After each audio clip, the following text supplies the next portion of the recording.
The low hum of the ventilation system was the loudest sound in Leonard Hale's office late that Friday afternoon. Outside his window, the sprawling complex of Greenstone Industrial began its slow exhale towards the weekend. The clang of machinery softened. The shift change chatter faded. On his desk, beside the schematics for the new turbine housing he'd been reviewing, sat a half-empty, cold cup of coffee, a testament to a long day inspecting tolerances on the factory floor. He expected a quiet half hour to finalize his weekly report before heading home. Routine. Predictable. The knock on his open door was sharper than usual. Leonard looked up from the schematics. Carla Reyes, VP of Operations, stood there, flanked by Brent Holloway from HR and, more surprisingly, Kyle, one of the younger security guards whose usual post was the main gate. Carla's smile was fixed, overly bright. Brent's expression was carefully neutral, the look HR professionals perfected when delivering bad news. Kyle looked distinctly uncomfortable, avoiding Leonard's gaze. "Leonard," Carla began, her voice smooth, almost casual. "Got a minute? Brent and I need to discuss some organizational changes." They stepped inside without waiting for an invitation, Kyle lingering awkwardly by the doorway. Brent closed the door softly behind them, the click echoing slightly in the sudden quiet. He carried a standard-issue cardboard box, setting it preemptively on the corner of Leonard's desk. The ritual was familiar. Leonard had seen it play out with other long-serving employees over the past 2 years, since the new executive team took over. "Leonard," Brent started, launching into the well-rehearsed HR script, his eyes focused somewhere slightly past Leonard's left ear. "As you know, Greenstone is continually evaluating its structure to optimize efficiency and align with market demands. As part of this ongoing process," his voice droned on, reciting platitudes about strategic shifts and future-proofing. But Leonard's attention wasn't fully on the words. His gaze, honed by 30 years of scrutinizing engineering tolerances down to the micron, had snagged on something else. Something on his desk, partially obscured by the turbine housing report he'd been working on. A plain white envelope, standard business size, sealed. It hadn't been there when he left for the factory floor inspection an hour ago. His name, L. Hale, was typed neatly on the front, followed by the words, "Confidential Separation Agreement." It was already here. The realization hit him not with heat, but with a sudden, chilling clarity. They hadn't come here to tell him. They had come here to perform the final act of a decision already made, documented, and placed on his desk like a pre-written obituary before the death certificate was even signed. This meeting, Brent's careful monologue, Carla's strained smile, it was all theater. Performative protocol designed to check legal boxes, not engage in discussion. Brent was still talking. "And consequently, your position as Senior Quality Control Lead has been identified for elimination, effective immediately." Leonard didn't flinch. He didn't gasp. The shock registered internally, a cold settling in his gut. But years of maintaining composure during high-stakes quality audits kept his expression impassive. He simply looked from Brent to Carla, then briefly at the envelope peeking out from under the report. He knew, without opening it, that the contents would be boilerplate language and an insultingly low severance offer. "We understand this is difficult news," Carla interjected, her voice softening with practiced empathy that didn't reach her eyes. "We appreciate your many years of service, Leonard." Brent slid the cardboard box closer. "We'll need your company ID, keys, and parking pass now. Kyle will escort you to gather your immediate personal belongings." Leonard remained silent for a moment, letting their words hang in the air. He met Carla's gaze, then Brent's. He saw the flicker of impatience behind their professional masks, the slight tensing that indicated they were braced for an argument, perhaps tears, maybe even anger. He would give them none of it. Will I need legal counsel to review the separation agreement? He asked, his voice level, devoid of emotion. The question seemed to surprise them. Brent exchanged a quick glance with Carla. That's entirely your prerogative, Leonard. Brent stammered slightly. Though it's a standard agreement. I see, Leonard said. He stood up slowly, deliberately. He walked around his desk, picked up his keys and company ID from his pocket, and placed them carefully on the desktop beside the unopened envelope. He did not pick up the envelope itself. He then picked up his worn leather portfolio, the one his late wife, Eleanor, had given him when he first made senior engineer, the one that rarely left his side. Inside, nestled securely within an encrypted partition on a slim USB drive, were years of meticulous independent documentation. Copies of original inspection reports before certain revisions were requested, flagged discrepancies in material certifications, notes on bypassed safety protocols during production speedups, timelines of questionable vendor approvals pushed through by Carla's office. Everything. My personal items are few, Leonard stated, tucking the portfolio securely under his arm. A photograph, a coffee mug. It won't take long. He nodded once to Kyle, who still looked uncomfortable. Lead the way, Kyle. He walked out of the office he had occupied for nearly 2 decades, leaving Carla and Brent standing there amidst the sudden, awkward silence, the unopened envelope still sitting on his desk. He didn't look back. As Kyle escorted him down the quiet hallway, Leonard's mind wasn't filled with grief or rage, but with cold, analytical certainty. They thought they were removing a troublesome old guard, a relic asking inconvenient questions. They thought they were getting rid of him cleanly. They had no idea what he was taking with him. The game wasn't over. It had just been formally declared. The silence in Leonard Hale's Evanston home study that evening was profound, a stark contrast to the purposeful hum of the Greenstone industrial plant floor he knew so well. Dust motes danced in the lamplight, illuminating shelves packed tight with engineering texts, quality control manuals dating back decades, and framed certifications. Interspersed among them were photos, a younger Leonard beaming beside his late wife, Eleanor, at a conference, a graduation picture of their daughter, Maya, a faded shot of the original Greenstone team with old Harold Northmere himself. This room was his sanctuary, a repository of knowledge and memory. He sat at his large oak desk, the cardboard box from Greenstone sitting unopened by the door like an unwelcome guest. The portfolio lay open beside his computer. He hadn't poured the whiskey he'd initially considered. Instead, he methodically connected a heavy-duty external hard drive, military-grade encryption, purchased years ago for personal project backups, to his laptop. With the focused precision of calibrating a sensitive instrument, he began transferring the contents of the USB drive from his portfolio. Years of digital files. Inspection reports categorized by contract number and date. Internal memos questioning material substitutions. Email chains documenting safety protocols being bypassed under pressure from Carla's office to meet deadlines. Spreadsheets tracking escalating vendor costs from newly approved suppliers linked, Leonard suspected, but hadn't yet proven, to Brent. He organized it all meticulously, applying the same rigorous logic he used for quality control audits.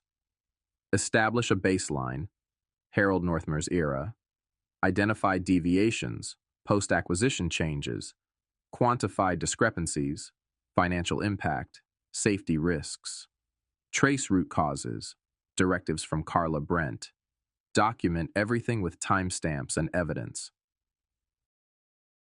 He wasn't just dumping data, he was building a case file, structuring the narrative of Greenstone's decline from quality-focused manufacturing to profit-driven corner-cutting. He was deep in comparing material specification sheets from 3 years ago with recent downgraded versions when the sharp ring of the doorbell cut through the silence. He frowned. He wasn't expecting anyone. He checked the security camera feed on his phone. Maya. His daughter stood on the porch, her expression tight with anger. He sighed inwardly and went to let her in. "Dad!" Maya burst in as soon as the door opened, her usual bright energy replaced by fierce indignation. "Tina from accounting called me. She heard what happened. They fired you." "After 30 years? Just like that? With security?" 29 years, technically, Leonard corrected quietly, closing the door. "And yes, this is outrageous. It's wrongful termination. Age discrimination? Probably. We need to sue them into the ground." Maya, sharp and newly minted with a paralegal certificate while applying to law school, was already shifting into legal battle mode. "I've been researching precedents all afternoon. We can file Monday morning. We'll demand discovery. Depose Carla and Brent." Leonard held up a hand gently, guiding her towards the living room. "Maya, slow down. Sit." He waited until she reluctantly perched on the edge of the armchair, still simmering. "I appreciate the fire, sweetheart, truly. But suing immediately, that's likely what they want." "Want? Why would they want you to sue?" "Because," Leonard explained calmly, choosing his words with care, "a standard wrongful termination suit focuses on my departure. It allows them to control the narrative, restructuring, efficiency, maybe even hint at performance issues, however fabricated. Their army of corporate lawyers will drown us in paperwork, delay tactics, settlement offers designed to silence me cheaply. It becomes my word against theirs, focused narrowly on the termination itself." He leaned forward slightly. "What I suspect is happening at Greenstone. It's bigger than just me losing my job. It's systemic. Firing me might just be step one in covering up something much larger. A lawsuit right now plays into their timeline, potentially alerts them to what I might know before I have undeniable proof." Maya frowned, the legal mind behind the anger processing his logic. "So, what then? You just let them get away with it?" "No," Leonard said firmly. "I don't let them get away with it, but I do it my way. Methodically. I gather the evidence first, build an irrefutable case, understand the full scope of the problem. Then, I choose the battlefield. And it might not be a courtroom, Maya. Or at least not just a courtroom." She studied him, seeing the familiar quiet determination in his eyes, the engineer's logic overlaying the father's hurt. The fire in her own eyes softened slightly, replaced by concern, and then understanding. "Okay, Dad," she said quietly. "Okay, how can I help?" "Organizing files, researching corporate structures, shell companies. You know I'm good at digging." A wave of warmth, the first he'd felt all day, washed over Leonard. "Thank you, sweetheart. That would actually be very helpful. Let me finish organizing this initial data first." After Maya had left, promising to return the next day, Leonard walked back into his study. His gaze fell on the framed photo of Eleanor on his desk. Vibrant, intelligent, her eyes full of integrity. She had been an ethics professor, fiercely dedicated to accountability and truth. He remembered countless debates over dinner, her challenging him on corporate responsibility, on the moral implications of engineering decisions. What would Eleanor say about this? He didn't need to guess. He could almost hear her voice, clear and unwavering across the years. Truth without action is just observation, Leonard. What are you observing, and what are you going to do about it? The question resonated deep within him, cutting through the lingering shock and personal sting of the dismissal. This wasn't just about his lost job, his curtailed retirement, or even the insult of the pre-planted envelope. This was about the corrosion of standards he'd spent his life upholding. It was about the legacy of Harold Northmer, who believed in quality above all else. It was about the unspoken trust placed in him by every worker on the factory floor who relied on his diligence to ensure their safety and the integrity of the products they made. His resolve hardened, crystallizing around Eleanor's remembered principle. He wasn't just fighting for himself. He was fighting for the truth. He turned back to the computer, the methodical organization of files no longer just a defensive measure, but the first offensive move in a campaign driven by something far more profound than personal grievance. It was driven by duty. The air inside Nate's Wisconsin cabin was cool and smelled faintly of pine needles and wood smoke from a long-dead fire. Dust motes danced in the shafts of weak sunlight piercing the rustic blinds. Outside, the only sounds were the wind sighing through the tall pines and the distant cry of a loon across the lake. It felt a million miles away from the humming efficiency and simmering deceit of Greenstone Industrial. Leonard had driven up the night before, needing the secure isolation. He sat at the sturdy pine table, his laptop open, displaying the organized folders from his encrypted drive. Across from him sat Tasha Bellwether, his former senior QC analyst. She looked pale and drawn, clutching a steaming mug of coffee Leonard had made, her eyes darting nervously towards the windows.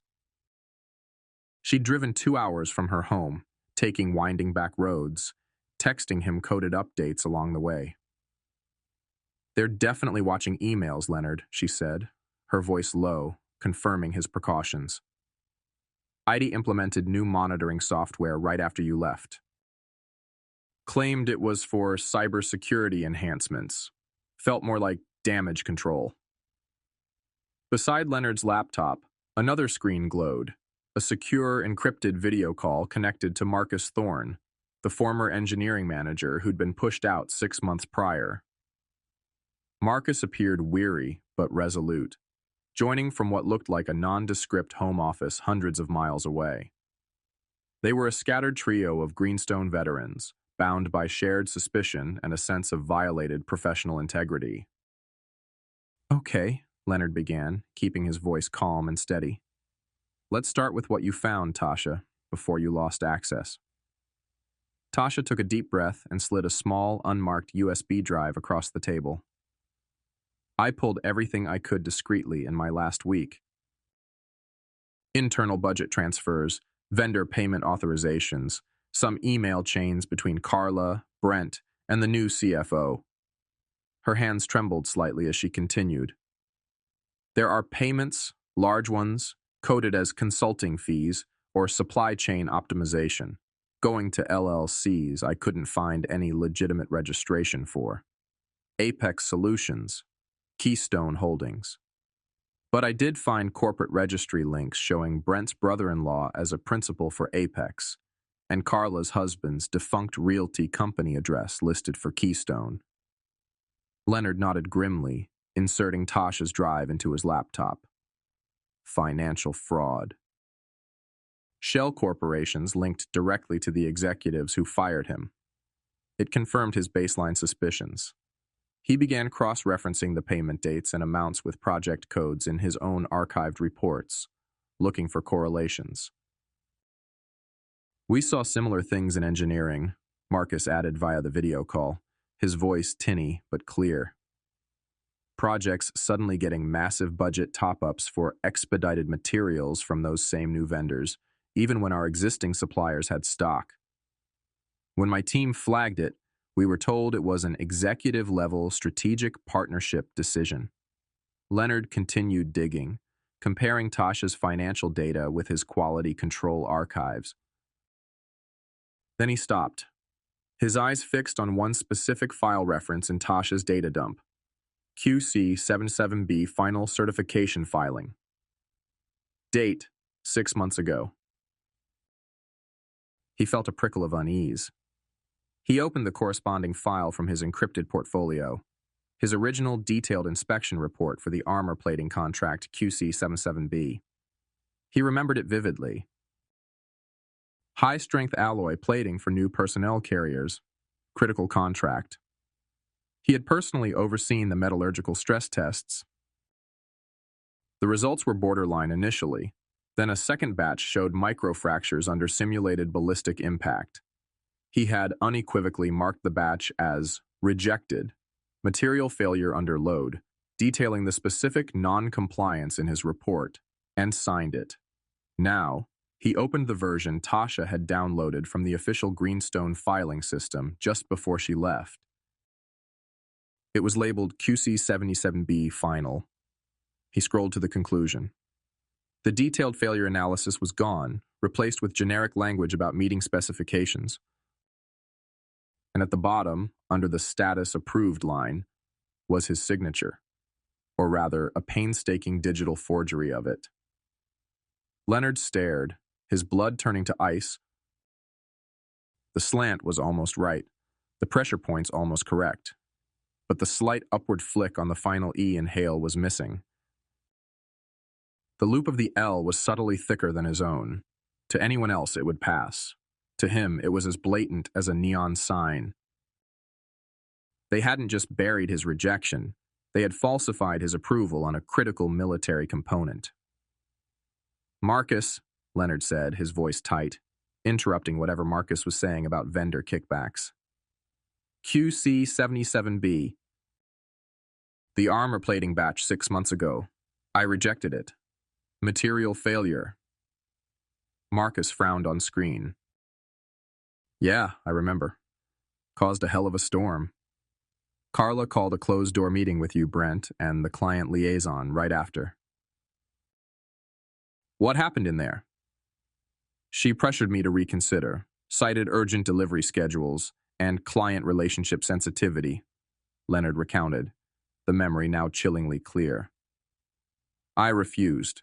I told her the material was substandard, potentially dangerous, and my rejection stood. I documented my refusal in a follow-up email, copying compliance. And? Tasha prompted, leaning forward. And nothing, Leonard said grimly. Silence. I assumed they'd sourced from another supplier or fixed the issue, but this. He pointed to the forged approval on his screen. They didn't fix it. They didn't source elsewhere. They falsified my report. They shipped a defective armor plating, Marcus. Under my forged signature. Marcus stared, aghast.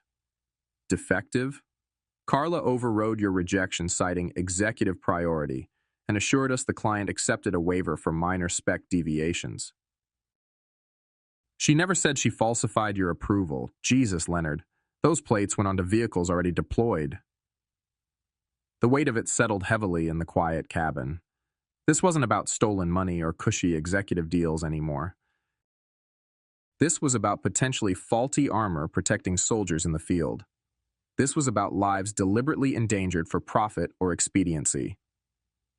Leonard looked from Tasha's pale face to Marcus's horrified expression on the screen. The personal insult of his firing, the financial implications, they faded into insignificance. A different kind of fire ignited within him now, cold and purposeful. Eleanor's voice echoed again. What are you observing? And what are you going to do about it? His mission had just fundamentally shifted. This wasn't just about exposing fraud at Greenstone. This was about preventing a potential catastrophe unfolding hundreds or thousands of miles away, caused by a decision made in a corporate office and sealed with his forged name. He had to stop it, and he had to do it fast. The U.S. Attorney's office for the Western District of Wisconsin felt imposing and sterile, a place where careers were made and broken on the weight of evidence. Leonard sat opposite Assistant U.S. Attorney Olivia Ramirez, a sharp, focused woman in her late 30s whose reputation for tackling complex white-collar crime preceded her. Leonard had reached out through a contact from his late wife Eleanor's university network. Marcus Thorne sat beside Leonard, having driven overnight, his face etched with fatigue, but also a grim determination to cooperate. Tasha, deemed too vulnerable for this initial meeting, remained securely at the cabin, ready to provide further documentation if needed. Leonard laid out the core findings succinctly: the systematic financial fraud funneling money to LLCs linked to Carla Reyes and Brent Holloway, the evidence provided by Tasha, and, critically, the forged QC-77B report approving substandard armor plating for military vehicles. He handed Olivia copies of both his original rejection report and the falsified approval document Tasha had retrieved. Olivia Ramirez examined the documents, her expression growing increasingly serious. "Armor plating for the Bentonville contract. QC-77B, she murmured, tapping the report number. That contract involves the new series of MRAP vehicles. Falsifying quality control on that." She looked up, her gaze sharp. "Mr. Hale, you understand the gravity of this allegation? This goes far beyond standard corporate fraud." "I understand completely, Mrs. Ramirez," Leonard said, his voice steady. "That's why I'm here. This isn't just about my termination or stolen funds. This is about potentially defective equipment being used by our military personnel right now." Olivia nodded slowly, absorbing the weight of it. "We'll need to verify everything, of course. Chain of custody for these documents."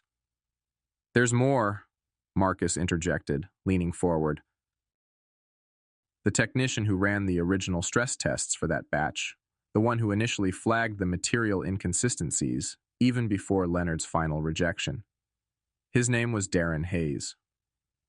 Olivia made a note. "Go on." "Darren was brilliant, meticulous," Marcus continued, his voice tight with remembered unease. "After Leonard's rejection was internally circulated, and then mysteriously resolved by Carla, Darren didn't let it go. He was convinced the material specs were fraudulent from the supplier level. He started digging into the raw material certifications, cross-referencing batch numbers. He told me he found discrepancies, proof the supplier documentation was falsified before it even reached Greenstone QC. "Did he document this?" Olivia asked quickly. "Yes," Marcus confirmed. "He was paranoid about being silenced. He sent encrypted data logs, the raw test results, the supplier cert anomalies, everything, to my work email and Tasha's personal email, just hours before." Marcus paused, swallowing hard. "Before the accident." "The accident?" Olivia prompted gently. 2 months ago," Marcus explained, his voice dropping. "There was a chemical spill in Lab 4 where Darren worked. Hydrofluoric acid. Nasty stuff. Official report called it a tragic accident due to procedural error. Darren died from the exposure." A heavy silence fell over the room. Leonard felt a cold dread creep up his spine. Olivia broke the silence, her voice carefully neutral. "Were the data logs Darren sent investigated as part of the accident inquiry?" Marcus shook his head grimly. "My work email account was compromised by an external phishing attempt the day after the accident. IT wiped it clean, citing security protocols. Tasha checked her personal email. The message from Darren was gone, deleted remotely, she thinks. The official investigation into the spill concluded quickly. No foul play found. Case closed." Olivia's eyes narrowed. "A whistleblower dies in a convenient lab accident and the evidence he sent is wiped or disappears. That stretches coincidence rather thin, Mr. Thorne." She made several rapid notes. "Lab 4 surveillance footage?" "Corrupted," Marcus stated flatly. "Maintenance logs for the chemical handling equipment in Lab 4. Showed routine maintenance the week prior. Nothing unusual noted." "And Mr. Hayes' personnel file?" Olivia pressed. "Shows he'd received a minor reprimand for procedural non-compliance a month before the accident, initiated by Carla's department," Marcus admitted. "Looked like they were building a pretext in retrospect."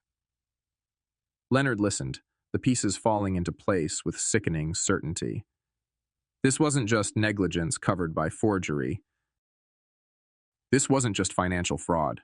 The timing of Darren's death, the conveniently corrupted or deleted evidence, the prior reprimand, it painted a picture of a deliberate, ruthless conspiracy. They hadn't just falsified a report.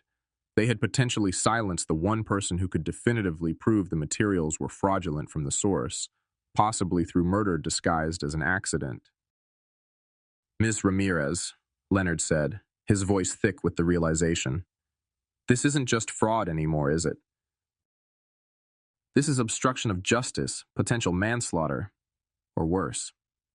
Olivia Ramirez met his gaze directly, her expression now hard as steel. "Mr. Hale, Mr. Thorne," she said formally, "based on your testimony and the documents provided, particularly the allegations concerning the military contract and the suspicious circumstances surrounding Mr. Hayes' death, I am initiating a full federal investigation. This will involve the FBI and the Department of Defense Criminal Investigative Service immediately. We need your absolute discretion and full cooperation. From this moment on, your personal safety could be at risk."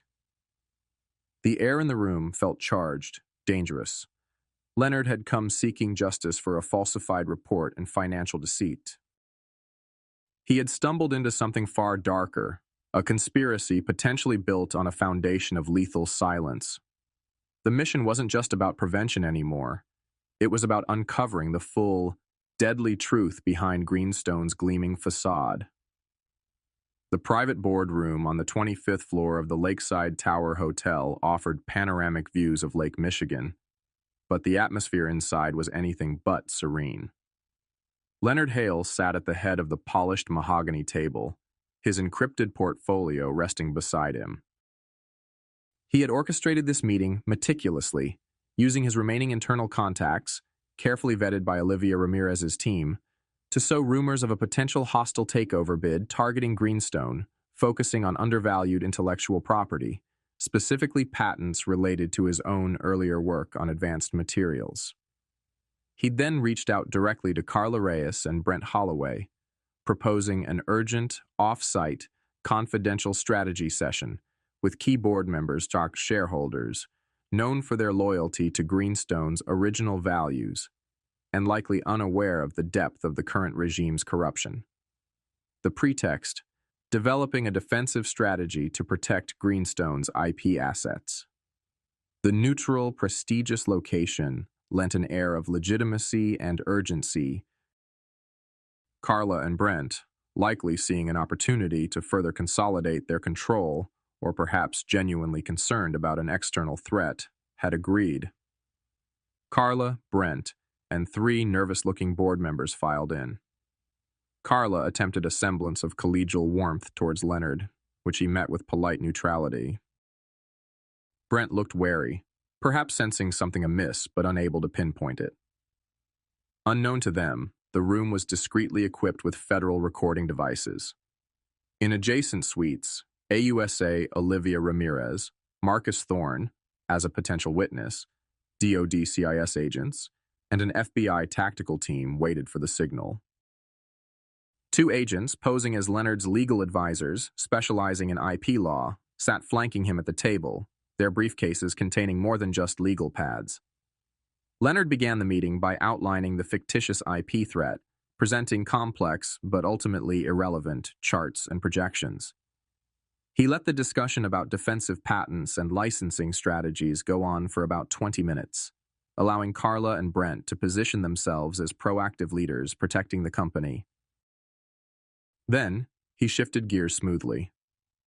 "Of course," he said, opening his portfolio, "any defensive strategy involving sensitive IP requires absolute confidence among stakeholders.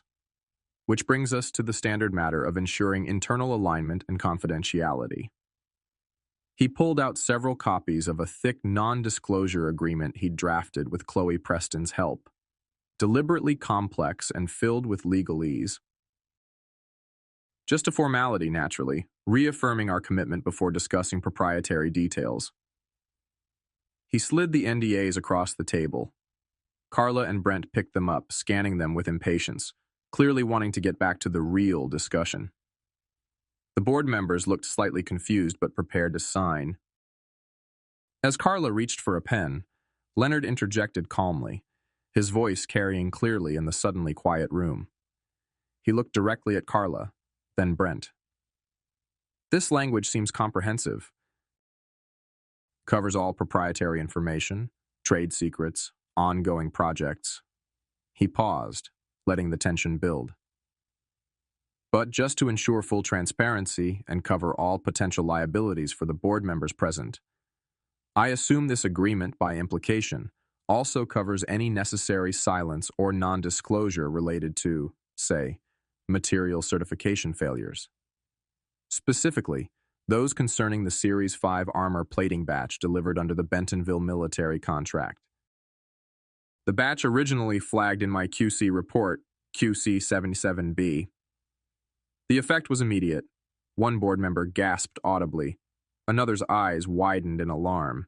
He was ex-military and likely understood the implications instantly. Brent Holloway went pale, stammering. That's completely unrelated. This is about IP. Carla Reyes, however, reacted faster, colder. Her eyes narrowed into slits. Leonard, I don't know what game you're playing, but dredging up old, resolved QC issues is unprofessional and irrelevant. That batch met all contractual requirements after necessary adjustments. Adjustments? Leonard pressed gently, maintaining eye contact. Or a falsified approval bearing my forged signature. An approval that shipped potentially defective armor onto military vehicles currently in service. Is that covered under confidential company matters? This is slander, Carla snapped, rising slightly from her chair, her composure finally cracking. You were terminated for performance issues, and now you're fabricating performance issues. One of the board members interrupted sharply, looking directly at Carla. Your internal reports praised Mr. Hale's diligence for years, and QC-77B, I remember discussions about delays on that contract. Before Carla could respond, before Brent could formulate another denial, the main boardroom door opened decisively. AUSA Olivia Ramirez entered, flanked by the two DoD CIS agents, no longer posing as advisors, and several FBI agents displaying badges. Carla Reyes, Brent Holloway, Olivia announced, her voice ringing with authority. You are under arrest pursuant to federal warrants for conspiracy to commit wire fraud, major fraud against the United States government, and obstruction of justice. Two agents moved swiftly behind Carla and Brent. Brent sputtered incoherently. Carla stared at Leonard, her face a mask of disbelief and dawning horror. We also have warrants to seize all relevant records from Greenstone Industrial Headquarters and associated facilities pertaining to the Bentonville contract, related financial transactions, and the death of Darren Hayes, Olivia continued, nodding to the other agents who began securing laptops and briefcases in the room. The board members sat frozen, stunned into silence, watching the company's top operational and HR executives being read their rights and placed in handcuffs. One of the DoD agents approached the board members respectfully but firmly. Gentlemen, we will need statements from each of you regarding your knowledge of these matters. Leonard stood quietly amidst the controlled chaos, his portfolio closed. He met Olivia Ramirez's eye across the room. She gave him a single, almost imperceptible nod. Justice, long delayed and nearly subverted, was finally being served. The ambush, carefully planned and executed, had succeeded. The truth, buried under layers of deceit and potentially sealed with blood, was finally coming to light 7 months. 7 months since the calculated chaos of the Lakeside Tower Hotel boardroom, since the satisfying click of handcuffs closing around Carla Reyes and Brent Holloway's wrists. 7 months, and the world had shifted on its axis, not just for Leonard Hale, but for the fractured entity once known as Greenstone Industrial. He stood now on a familiar factory floor, yet it felt fundamentally different. The air still carried the metallic tang of machining oil and the rhythmic hum of the production lines. sounds ingrained in his being after nearly 3 decades. But the oppressive tension that had permeated the plant in the final years under Carla's reign was gone, replaced by a cautious, focused energy. Workers moved with purpose, their conversations carrying the easy cadence of colleagues, not the hushed whispers of fear. This was Greenstone legacy, the phoenix risen, however tentatively, from the ashes of bankruptcy court and federal investigation. The court-supervised restructuring had been brutal but necessary. The original Greenstone, burdened by lawsuits, federal fines, and irreparable reputational damage, had filed for Chapter 11.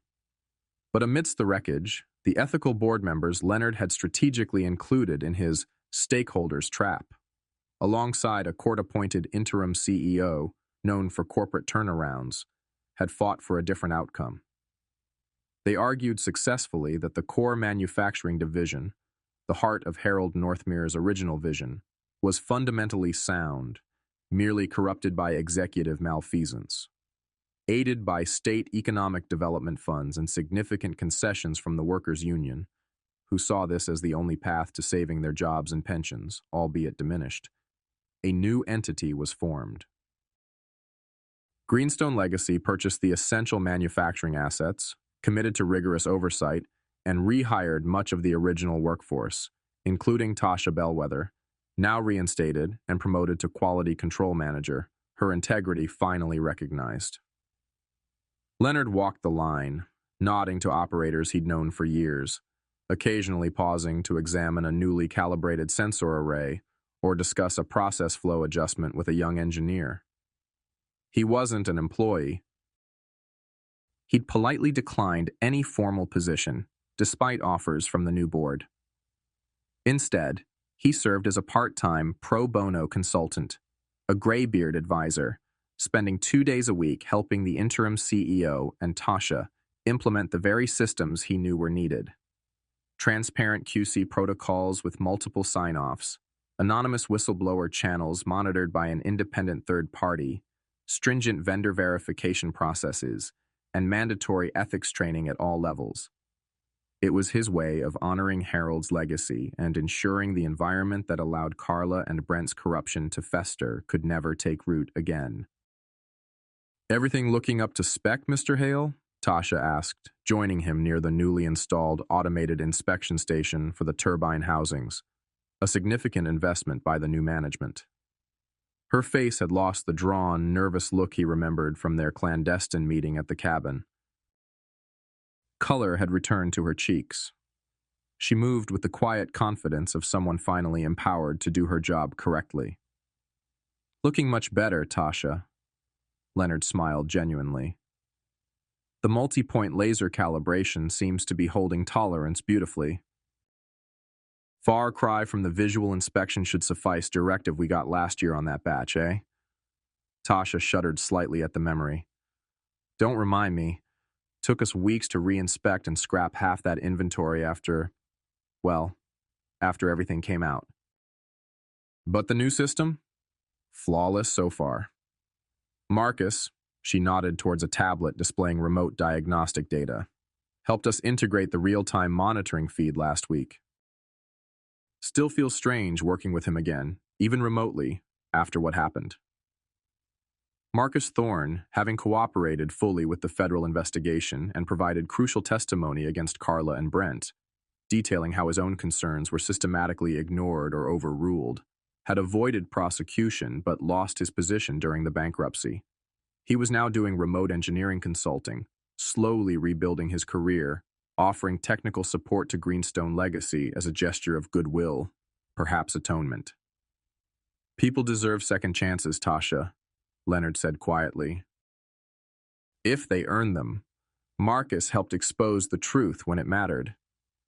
He knew Marcus's earlier silence had likely stemmed from fear rather than malice, a common casualty in toxic corporate cultures. Later that afternoon, Leonard sat in a borrowed conference room, papers spread across the table, finalizing details with his daughter, Maya. Her initial fury had long since transformed into focused, practical support. Having recently passed the bar exam, she was providing pro bono legal assistance in setting up the project closest to Leonard's heart. "Okay, Dad," Maya said, pointing to a clause in the charter document. The mission statement is clear: to promote ethical conduct and accountability in corporate governance through education, advocacy, and direct support for whistleblowers. The initial funding from your settlement allocation and the seed money from Greenstone Legacy is secured in the trust account. We just need to finalize the grant criteria for the whistleblower support. This was the Leonard Hale Fund for Corporate Ethics. Establishing it felt like the most meaningful way to honor his late wife's principles and channel his own experiences into something constructive. Eleanor had always believed that ethical failures often began with small compromises, facilitated by a culture of silence where individuals felt powerless or afraid to speak up. The fund aimed to change that, offering legal aid, career counseling, and sometimes temporary financial support to those who risked everything to expose wrongdoing. People like Tasha, like Marcus, had initially failed to be, like Darren Hayes, who had paid the ultimate price. The criteria should prioritize verifiable evidence and significant risk, Leonard stated, tapping the relevant section. We need to protect legitimate whistleblowers, not enable disgruntled employees settling scores. Focus on cases involving public safety, financial fraud impacting pensions or investors, and government contract violations, like Darren's situation. The thought of Darren Hayes still brought a pang of sorrow and anger. The official investigation into his death had been reopened following Carla and Brent's arrests. While conclusive proof of direct foul play remained elusive due to the wiped data and passage of time, the circumstances were deemed suspicious enough that investigators noted it would likely weigh heavily in sentencing recommendations for Carla and Brent regarding the obstruction charges. It was cold comfort, but it was something. "And the first educational grant?" Maya prompted. "That ethics program proposal for MBA students?" Leonard nodded. "Exactly. Start early. Embed the principles before the pressure to cut corners begins." He felt a sense of purpose that had been absent during his final, disillusioned years at the old Greenstone. This felt like real work, building something meant to last, something that might prevent another Greenstone scandal down the line. As they packed up, Maya gave him a searching look. "You seem okay, Dad. Really okay. Better than I've seen you in years, even before all this happened." Leonard considered her words. Was he okay? The betrayal had been deep, the fight exhausting. But the resolution, the ability to contribute positively to the aftermath, had been unexpectedly healing. "I am okay, sweetheart," he said, and meant it. "Took a detour I never expected, but maybe it led me somewhere I needed to be." He spent the evening quietly at his Evanston home, the house feeling less empty now, filled not with ghosts, but with the quiet satisfaction of purpose. He read the latest legal updates forwarded by Olivia Ramirez. Carla and Brent, facing overwhelming evidence including Marcus's testimony and Tasha's copied files, had both taken plea deals rather than face a lengthy trial exposing the full extent of the military contract fraud and the Darren Hayes cover-up. They faced significant prison sentences, hefty fines, and were permanently barred from holding executive positions in publicly traded companies. The board members who had been present at the hotel meeting had cooperated fully, expressing shock and regret, and were instrumental in forming Greenstone Legacy. Justice, slow and imperfect, had ground its way forward. He thought about the concept of revenge. He could have focused solely on maximizing the punishment for Carla and Brent, on extracting every last ounce of retribution. But Eleanor's voice echoed again. Everything else is just noise. The noise of anger, of bitterness, of dwelling on the past. It wouldn't rebuild the company, restore the pensions fully, or bring Darren Hayes back. It wouldn't honor the principles Harold Northmere stood for. His phone pinged. A message from Tasha with the final QC pass rates for the week. significantly improved under the new protocols. He smiled. That felt more satisfying than any news of Carla's sentencing. The next morning, Leonard drove not to Greenstone Legacy, but towards the city.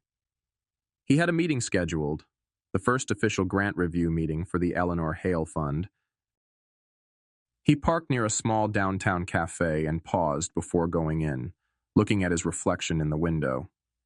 The lines on his face were deeper than they were a year ago, his hair perhaps a shade grayer.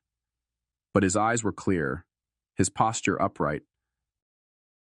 He looked, he realized, like a man who knew exactly who he was and what he stood for. He hadn't chosen the storm, the betrayal that nearly capsized his life, but he had chosen how to navigate it. He had refused to be silenced, refused to let the numbers lie. He had sought not just personal vindication, but systemic accountability. In the end, perhaps the most profound form of revenge wasn't destruction, but reconstruction. Rebuilding not only what was broken within the company, but rebuilding a sense of purpose within himself, grounded in the enduring value of integrity. He straightened his tie, picked up his briefcase containing the grant proposals, and walked into the cafe, ready for the next chapter, ready to ensure the truth, and the actions behind it, continued to be told. Later, as the last light bled from the sky, Leonard found himself walking along the quiet street, the crisp air carrying the scent of impending autumn. He wasn't thinking about Greenstone Legacy's balance sheets or the Leonard Hale Fund's grant applications. He was thinking about the nature of failure and the architecture of integrity. He had spent a lifetime ensuring numbers told the truth, that tolerances were met, that quality wasn't just a slogan, but a measurable reality. He believed in systems, in protocols, in the quiet diligence that prevented catastrophe. Yet, the greatest failure he'd witnessed wasn't in a faulty part or a misaligned machine. It was in the human heart, corrupted by greed and ambition, willing to falsify the numbers, silence the truth-tellers, and endanger lives for personal gain. The betrayal had felt absolute, a structural failure that threatened to bring his own world crashing down. The fight back had been necessary, a rigorous process of forensic examination and strategic countermaneuvers. But standing here now, under a sky pin-pricked with stars, he understood the deeper lesson, learned not in the heat of battle, but in the quiet afterward. Vengeance offers a fleeting, fiery satisfaction, like a flash fire that consumes everything and leaves only ash. Accountability, however, is different. It's the slow, steady work of rebuilding on a foundation of truth, of reinforcing the structures that prevent future failures. It's less about tearing down the corrupt edifice, and more about ensuring the next one is built to withstand the inevitable stresses, not just of the market, but of human fallibility. Perhaps that was the true measure of resilience. Not merely surviving the storm, but choosing, deliberately, to salvage the sound timbers from the wreckage and use them to build something stronger, something better, something anchored not in bitterness, but in the quiet, unyielding strength of integrity itself. It was the understanding that while deceit might offer a shortcut to power or profit, only truth provides a foundation solid enough to build a lasting legacy upon, for a company or for a single, determined life. The horizon ahead might hold new challenges, but it was, finally, unburdened by the ghosts of the past, clear and open for a future built on principles that wouldn't bend. Later, as the last light bled from the sky, Leonard found himself walking along the quiet street, the crisp air carrying the scent of impending autumn. He wasn't thinking about Greenstone Legacy's balance sheets or the Leonard Hale Fund's grant applications. He was thinking about the nature of failure and the architecture of integrity. He had spent a lifetime ensuring numbers told the truth, that tolerances were met, that quality wasn't just a slogan, but a measurable reality. He believed in systems, in protocols, in the quiet diligence that prevented catastrophe. Yet, the greatest failure he'd witnessed wasn't in a faulty part or a misaligned machine.